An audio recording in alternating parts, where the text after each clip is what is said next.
Je vous ai vu danser chez la cour. Et alors? À mon avis, si tu lui proposais de venir, elle accepterait. Ça m'étonnerait. Ah, si je l'invitais à une randonnée à cheval, j'aurais peut-être une chance.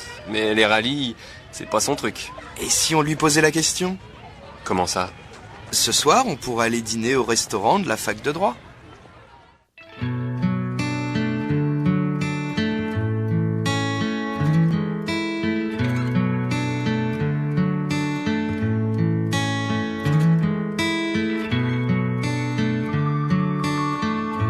Comment revoir Arthur?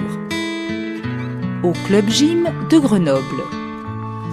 Floriane, tu ne m'écoutes pas. À quoi tu rêves?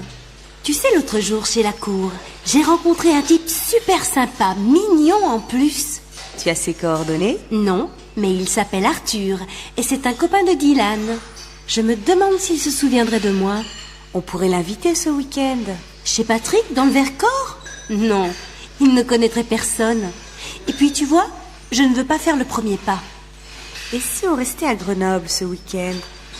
Pourquoi ne pas essayer de...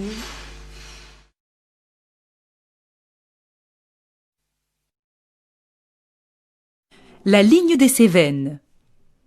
Dans un café de Langogne, petite ville de 3000 habitants, au sud du Massif central. Tu as lu ça? Ils veulent supprimer la ligne. Qu'est-ce que tu veux qu'ils fassent? Elle n'est pas rentable. Rentable ou pas, elle est utile. Il faut qu'ils la maintiennent. Pour une vingtaine de passagers, entre Villefort et Brioude. Et le transport du bois? Et le transport du ciment, tu y penses? Tu voudrais qu'il y ait des centaines de camions sur nos routes et que notre air soit pollué? Non, il faut qu'on agisse. Toi, je te vois venir. Tu as envie qu'on fasse une pétition. Exactement. Et qu'on aille voir le préfet.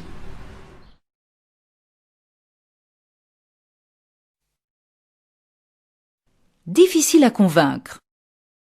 Les défenseurs de la ligne de chemin de fer des Cévennes font signer une pétition sur la place du village. Pour le maintien de la ligne des Cévennes. Allez, monsieur Pujol, votre signature, nous en avons besoin. Oh, moi, vous savez, votre pétition, je m'en moque.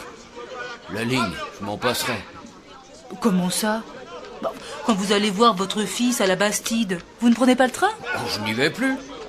Il habite Marseille maintenant. Mais cette ligne va manquer à des tas de gens comme vous.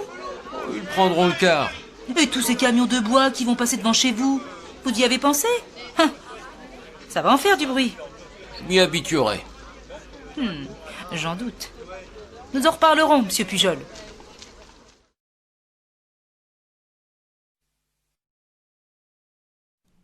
La découverte. 18 septembre. Sur le chantier de fouilles archéologiques de Chavigny, dans le Massif central. Roxane, viens voir. Regarde ces inscriptions. Qu'est-ce que ça peut être? C'est curieux. Ce n'est pas du latin. Il ne semble pas que ce soit du grec. Ça a l'air plus ancien. On dirait une des tablettes trouvées à Glozelle. Ça y ressemble. Dis donc, j'ai l'impression qu'on va devenir célèbre. À l'Institut d'archéologie. Vous avez lu le journal? Il paraît qu'on a découvert une nouvelle tablette de Glozelle. Vous y croyez, vous?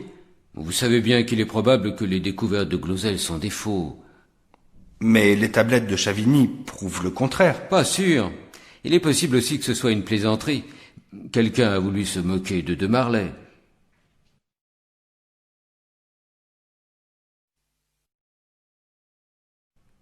Le suspect. Victor de Marley et son assistante ont appelé la gendarmerie. Vous soupçonnez quelqu'un? Un collègue jaloux, un étudiant mécontent? Vous savez, ici, il y a 10 étudiants, mon assistante et moi. Je connais tout le monde. Vous oubliez Tony Richard. Ah, oui. C'est un étudiant que nous avons renvoyé. Pour quelle raison? Pour son incompétence. Et aussi parce qu'on avait des doutes sur son honnêteté. Expliquez-vous.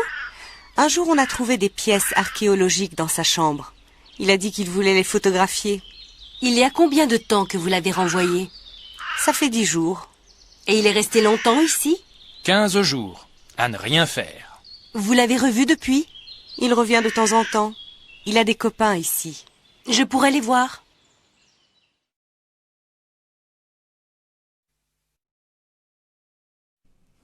Coup de cœur. Chez une marchande de tableaux du 6e arrondissement. Regarde celui-ci, je le trouve génial. Lequel? Le marché de Provence? Mais non, celui qui est au-dessus. Ça représente quoi? Ce que tu veux, c'est de la peinture abstraite. C'est un Mazelier. Claire Mazelier est une jeune artiste qui monte. Mais vous la connaissez, c'est celle qui a dessiné le nouveau timbre de 1 euro. Ah, bon. En tout cas, j'adore ces couleurs. Elles iraient parfaitement avec celles du salon. Qu'est-ce que tu en penses? Rien. C'est tout ce que tu trouves à dire? Écoute, Élise, pour le salon, tu choisis ce qui te plaît.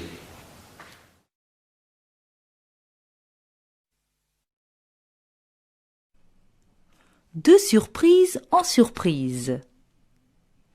Le 25 mai à 21h, chez Élise et Franck, les invités sont nombreux. Ils te l'ont montré, Quoi? leur nouveau tableau. Franck m'en a parlé au bureau. Mais je viens d'arriver. Je ne l'ai pas encore vu. Alors retourne-toi et regarde. Ça alors? Je ne m'attendais pas à ça. Moi, ça ne m'étonne pas. Élise a toujours adoré les coupes tahitiennes. Chocolat, vanille, citron vert, c'est sa gourmandise. Je vois que l'art moderne vous laisse de glace. Ne te fâche pas, Élise, on plaisantait. À minuit, il va y avoir un feu d'artifice. Ils te l'ont dit? Non. Élise me surprendra toujours. Et attends, il paraît qu'elle a prévu des tas de surprises.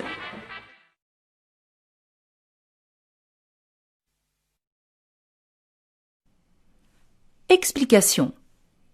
Optiris est une entreprise familiale située dans le Jura et dirigée par Jacques Grandval. Après des études à HEC, École des hautes études commerciales et un séjour aux États-Unis, Sabine Grandval revient voir sa famille. Je suppose que tu as déjà plusieurs offres d'emploi. Oui, mais je préférerais travailler ici. Tu sais, l'entreprise ne marche pas aussi bien qu'avant. Disons-le franchement, c'est la fin. D'ailleurs, moi, je cherche du travail ailleurs. Mais à quoi sont dus vos problèmes? À la concurrence, des pays d'Asie surtout. La vraie cause, c'est que papa refuse de délocaliser la production. Je ne veux pas être à l'origine d'un plan de licenciement. Eh bien, puisque Nicolas s'en va, je veux bien le remplacer, si papa est d'accord. Tu crois que tu vas sauver l'entreprise grâce à tes cours d'économie? Non, grâce à un styliste que je connais et à quelques idées.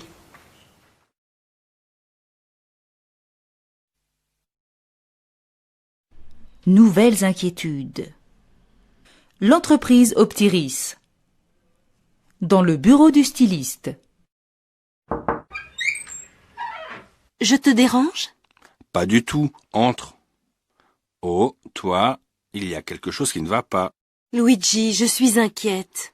Tu as tort, je viens de parler à 2 distributeurs. Nos nouvelles lignes marchent très fort. Le problème n'est pas là. Hier soir, j'ai rencontré le directeur de Visio, chez les Lacroix. Il souhaite nous racheter. Tu l'as dit à ton père? Je n'ose pas. J'ai peur qu'il accepte. Ne t'en fais pas. Je vais aller le rassurer sur nos ventes. Tu lui parleras après.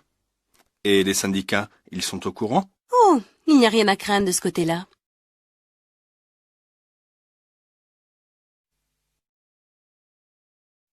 Rendez-vous. Il est minuit.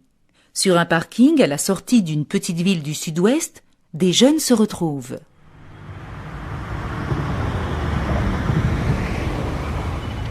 Hyper top la voiture, c'est la tienne? Oui, cadeau de mes parents pour ma réussite au DUG. C'est pas les miens qui feraient ça, même pour mon doctorat. Les miens ont du fric, les tiens sont sympas. C'est à équilibre. Alors, où est-ce qu'on fait la fête? Au Clos Gaillard. C'est à 5 km. Mais le Clos Gaillard, je connais. Ça appartient au docteur Péruzé. Et alors? Il possède la moitié du village. D'ailleurs, c'est sa fille qui nous a indiqué l'endroit où on pouvait organiser la fête techno. De toute façon, le matériel est déjà là-bas. Alors Jérôme et David, vous montez dans la voiture de Noémie. Lorraine, tu viens dans la nôtre?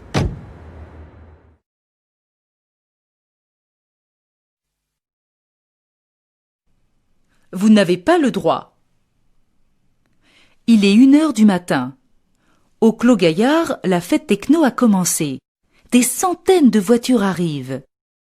Le propriétaire du Clos Gaillard a été averti. Qu'est-ce que vous faites? Il est interdit de s'installer ici. On n'a plus le droit de s'amuser?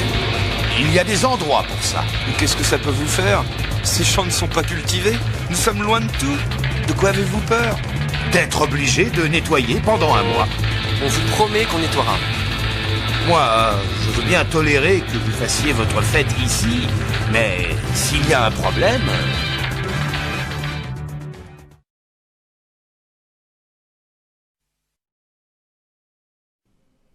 Un chercheur. Adrien Demange est chercheur au Centre de recherche en génétique des végétaux. Il donne aussi des cours à l'université. Il est 22 heures, il rentre chez lui. Excuse-moi, je suis en retard. J'ai l'habitude. Toujours tes expériences sur les champignons? Ben oui, toujours. Il y a quelque chose à manger? En cherchant bien dans le frigo. Tu dois trouver un reste de poulet. Oh, tu as l'air fâché. Adrien, ce n'est pas en travaillant jusqu'à 10 heures du soir pour Ménadier que tu deviendras chef de service. C'est en faisant quoi alors? En refusant de travailler sur les articles de Ménadier et en publiant sous ton propre nom. Tu es son assistant, tu n'es pas son esclave. Oui, mais tout ça est bientôt fini. Paul Pignon prenant sa retraite en juin, c'est moi qui dois lui succéder. Ne vends pas la peau de l'ours avant de l'avoir tué.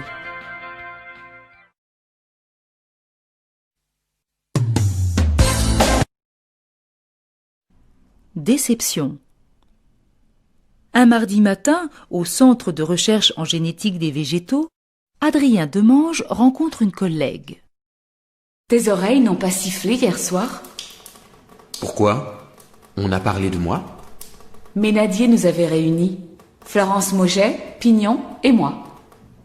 Tu as demandé à Pignon s'il allait prendre sa retraite? Oui, il nous l'a confirmé. Je leur ai fait remarquer que tu serais un excellent chef de service. Et qu'est-ce qu'ils ont dit? Que tu n'avais pas assez publié. Et Ménadier n'a pas pris ma défense? Non. De toute façon, ils veulent Marianne. Ils ont dit que les grands laboratoires l'appréciaient beaucoup. Mais tous ces étudiants répètent qu'elle est nulle. Écoute, il y a peut-être un moyen de les faire changer d'avis.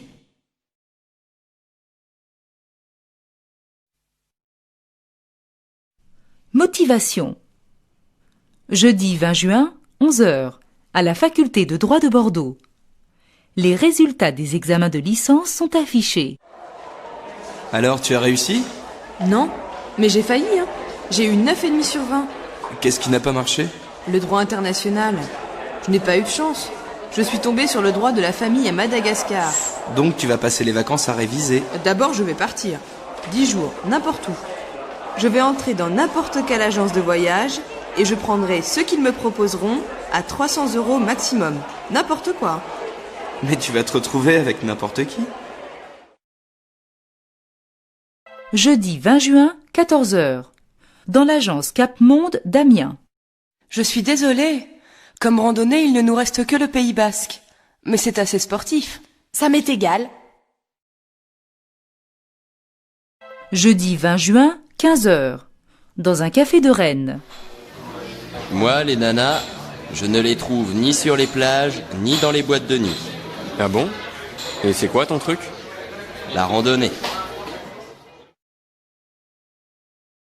Jeudi 20 juin, 23 h, à la fête annuelle du club de handball de Grenoble. Et maintenant, nous allons tirer au sort les gagnants de notre loterie. Premier prix, une randonnée pour 2 au Pays Basque.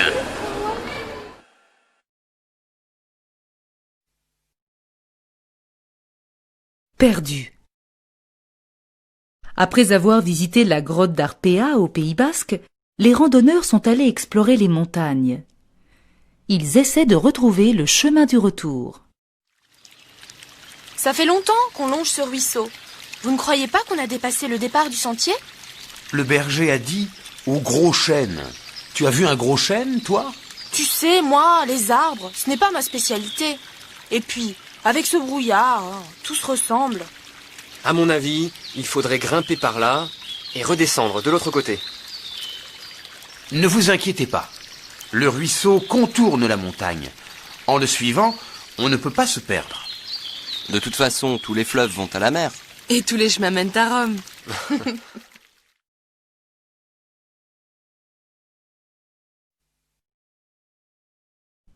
Projet. À quelques kilomètres du bord de mer, dans le Languedoc, non loin du village de Plesson, Béatrice Larocque et Michel van der Velt discutent d'un grand projet. Béatrice Larocque est promoteur immobilier et Michel van der Velt représente une banque d'affaires belge. Vous voyez ces terrains, au bord de l'étang? Là, dans 3 ans, nous aurons construit notre village aéroport. À condition que vous participiez, bien sûr. Quand ces terrains seront-ils à vous? Dans 10 jours, j'aurai signé avec le propriétaire. C'est parfait. Dès que nous aurons reçu les titres de propriété, nous créerons la société Village Aéroport. D'ici là, j'aurai obtenu le permis de construire. Vous ne craignez pas des oppositions? Les chasseurs, les pêcheurs, les écologistes? Jusqu'à ce qu'ils découvrent le projet, nous serons tranquilles. Après, j'espère que 80% des gens de Plesson seront avec nous.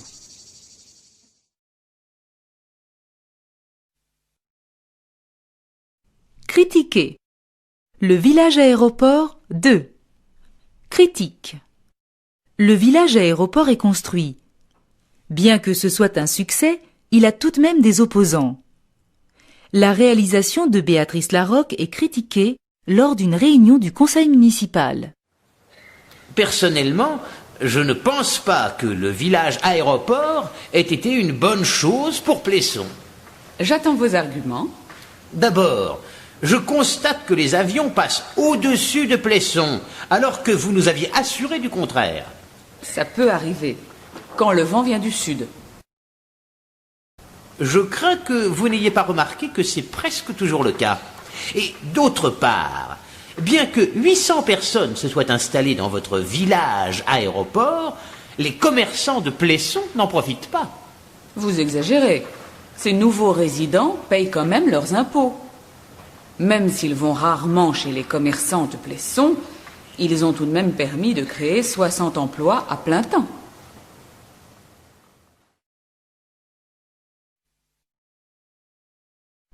Remise en question. 4 septembre, dans un studio de télévision. À la fin de l'émission Tour de table, qui vient de reprendre après 2 mois d'interruption en été. On a fait combien d'audience? 10%. C'est 5% de moins que l'an dernier. Il n'y a pas de quoi triompher. Si on avait gardé Philippe Laurent comme animateur, on aurait fait un meilleur score. Pas sûr. Il fallait donner un coup de neuf à Tour de table. Ce n'est pas l'animateur qu'il aurait fallu changer. C'est l'émission. Elle a raison. Les gens en ont assez d'entendre parler de leurs problèmes. On dit qu'avec Débat, TV4 aurait perdu 4%. Ça montre bien que les téléspectateurs commencent à s'ennuyer avec ce type d'émission. Nous aurions dû leur présenter du positif. Pas des stars, des gens comme tout le monde, mais qui sont heureux de vivre. Supposons qu'on puisse le faire. Qu'est-ce que vous proposeriez?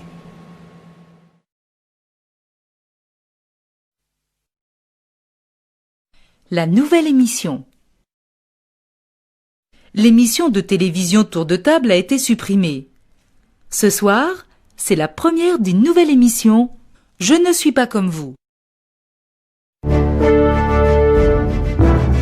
Ils travaillent autant que vous et pourtant ils ont plus de temps libre. Ils représentent aujourd'hui 5% des Français.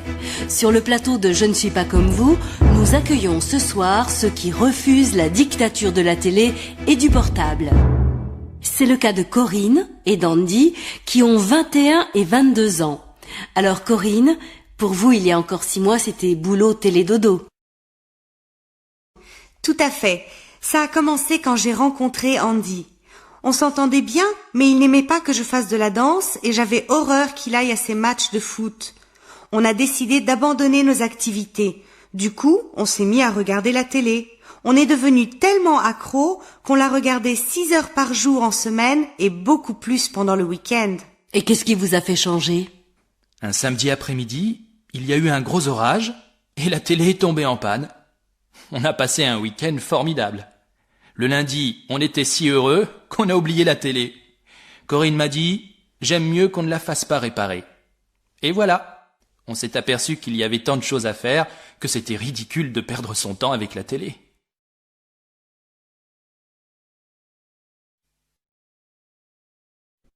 Un petit service. À Paris, le metteur en scène Patrick Marin a rencontré une amie. Au fait, Patrick, tu pourrais me rendre un petit service? Ça dépend de ce que tu veux.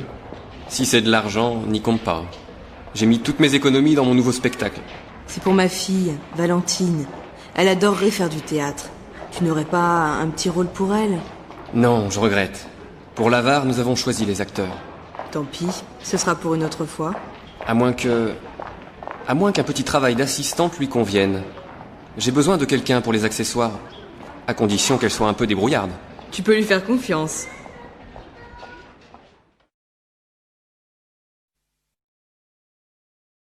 Les maladresses de Valentine. Au théâtre, pendant la répétition générale de l'Avare de Molière, mise en scène par Patrick Marin. Qui a fermé le rideau avant la fin? Je n'y suis pour rien. Excusez-moi, c'est de ma faute. C'est une plaisanterie. Je vous jure que je ne l'ai pas fait exprès. J'avais cru entendre la dernière réplique. Non, mais tu te rends compte? Si ça arrive le soir de la première... Je vous demande pardon. Je vous promets que je vais faire attention. Bon, allez, on reprend. Ça va pour cette fois. N'y pensons plus. Quelques minutes plus tard, au moment de la célèbre scène de la cassette. Ça va être à moi. Valentine, tu me donnes la cassette. La cassette! Je ne sais plus où je l'ai mise.